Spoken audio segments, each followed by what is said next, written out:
A few days ago, someone sent me a game that Martin played against a 300 rated player, and wow! I don't think I've ever seen something quite like this. Let's just say, after seeing the game, Stockfish will never look at chess the same way again. The game starts with e4, and Martin declares his intentions very early with the move h5. The goldsmith defense. As always, too sophisticated for his own good. Tony develops his knight to f3, and Martin plays knight to f6. This is already a mistake because it allows Tony to push the pawn to e5 and kick the knight. But of course, white just loses the pawn for free, and Martin, as the opening master he is, accepts the gift. Tony then develops his knight to c3 as if nothing happened, and Martin plays d5. Then, we have bishop to e3, and bishop to f5 by Martin. Now you might think that aside from a few inaccurate moves, this is a relatively good game. I don't want to be a spoiler, but I should say that about 35% of the good moves in this game have already been played. It's a 70-move game. White starts the action with queen to d3, voluntarily pinning his own queen. But I mean, at least there's an idea behind it to go queen to b5 check. Or at least I hope that's the idea. But of course, Martin sees it and plays b6, so that a check on b5 is no longer a threat. But then, Tony causes Stockfish to fall off a cliff for the first time in the game, and far from the last time, by playing b4. I mean, I kinda get the idea behind it. He really wanted to stop c5 by Martin, but apparently after the quiet e6 by black, the combined threats of discoveries against the queen and attacks on the knight on c3 are unstoppable. It's so bad for white that Stockfish wants white to sacrifice the queen for 2 minor pieces. Needless to say, none of that happens. Martin says, I know Stockfish always likes to play h4, so I'm gonna play it.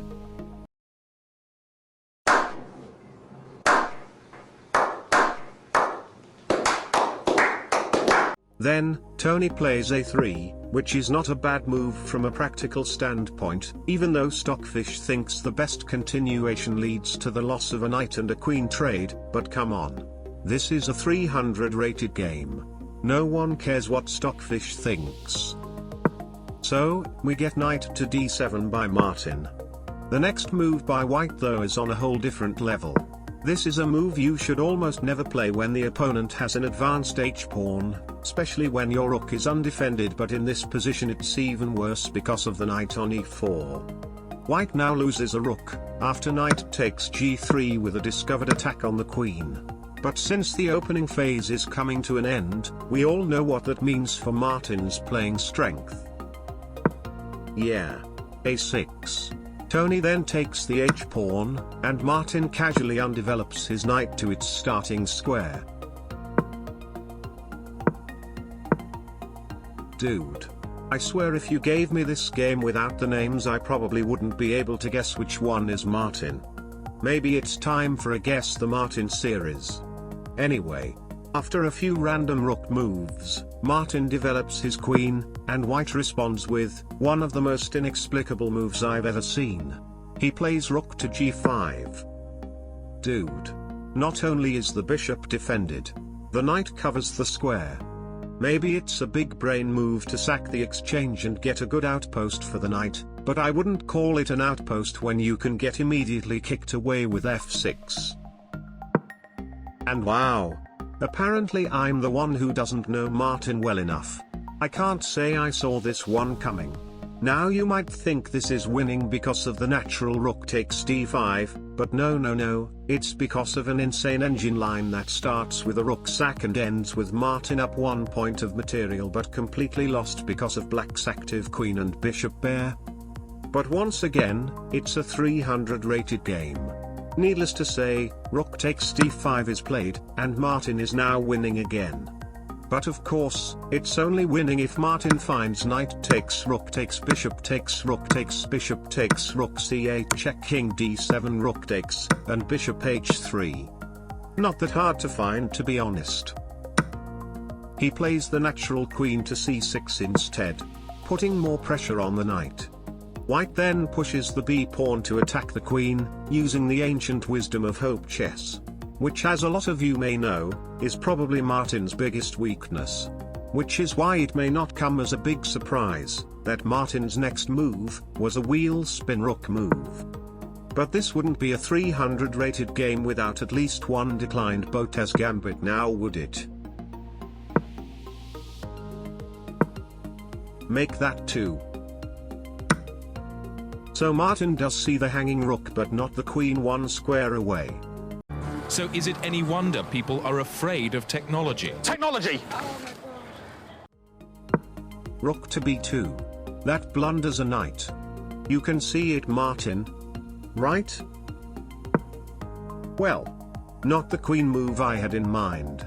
But it's fine. What's certainly not fine though, is White's next move.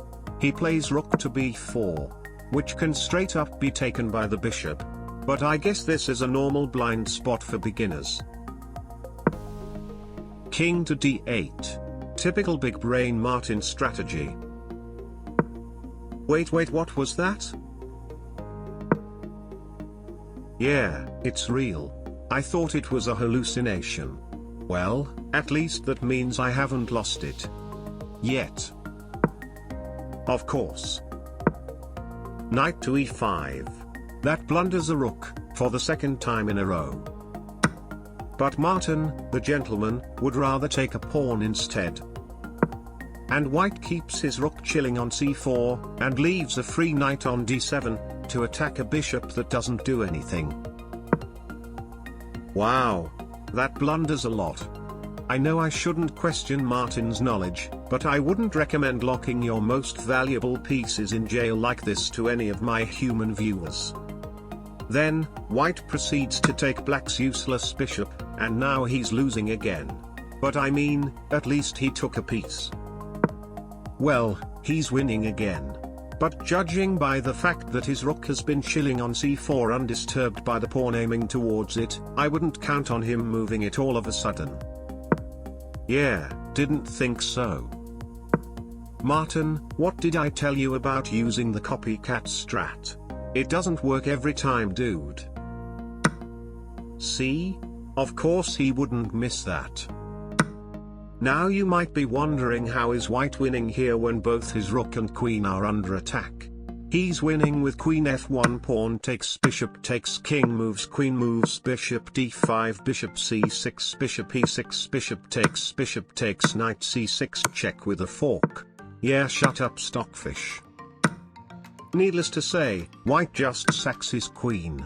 And Martin, of course, accepts the gambit. Bet you didn't see this one coming.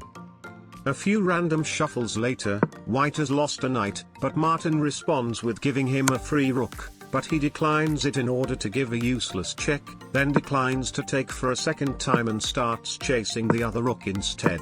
Martin defends it once but inevitably loses it after the second attack, and White, surprisingly, takes it this time.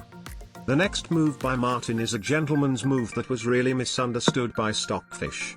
He wanted to make sure the game doesn't end without at least one French move, even if it leads to him losing his queen, or his king.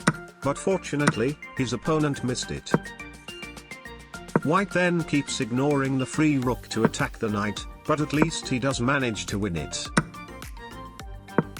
Then, he plays bishop to h6, aiming to skewer the king and win the rook. Or at least I hope that's his goal. Wow. It actually was. Well, apparently not. White still has a large advantage here, and can lead a devastating attack on the black king, but if there's one thing I learned today, it's not to get ahead of myself. Let's wait and see what these guys have in store for us. Bishop to h6 check. That's a good start. Okay, now you only need to give a rook check on e3, and Martin will have to sacrifice his queen. Come on. You can do it this time. Thank God. Now Martin will have to sacrifice his queen. Or blundermate in one. Come on Tony. Rook to e6. Finish it right here right now. Dude. I can't take this anymore. That blunders a bishop. Ha! I see what you're doing, Tony. When everything fails against Martin, now you're back to the ancient wisdom of hope chess. Very good strategy.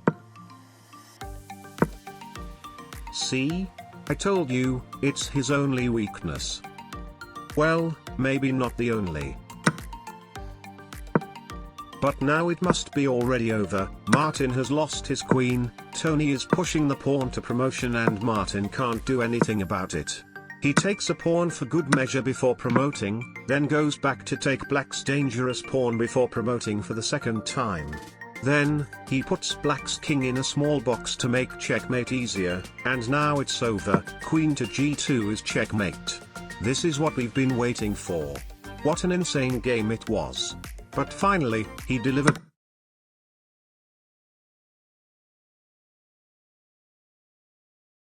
Oh my God!